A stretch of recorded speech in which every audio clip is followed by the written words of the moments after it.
ആലപ്പുഴ, കോഴിക്കോട് ജില്ലകളിലെ ചില പ്രദേശങ്ങളിൽ ഉയർന്ന താപനില തുടരുകയാണ്.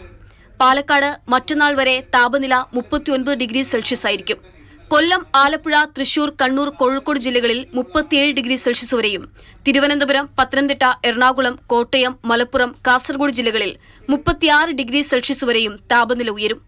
കൊടും ചൂടിൽ വൈദ്യുതി ഉപഭോഗം സർവകാല റെക്കോർഡിൽ തുടരുകയാണ്. കഴിഞ്ഞ ദിവസത്തേക്കാൾ കുറഞ്ഞെങ്കിലും 11 കോടി യൂണിറ്റ് കടന്നു.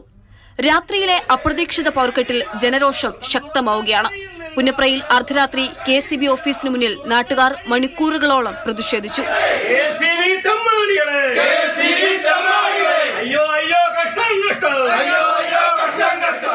പുന്നപ്ര തെക്ക് പഞ്ചായത്ത് 1-ാം വാർഡിലായിരുന്നു പ്രതിഷേധം.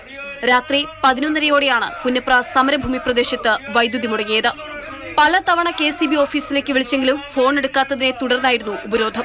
പുലർച്ചെ 2:45 വൈദ്യുതി ബന്ധം പുനഃസ്ഥാപിച്ചതോടെ ഉപരോധവും അവസാനിപ്പിച്ചു. വൈദ്യുതി ഭോഗം പിടിച്ചു നിർത്താൻ ഊർജിത ശ്രമം നടത്തുന്ന KCB കൺട്രോൾ റൂം തുറന്ന് പ്രവർത്തനം നടത്തുകയാണ്.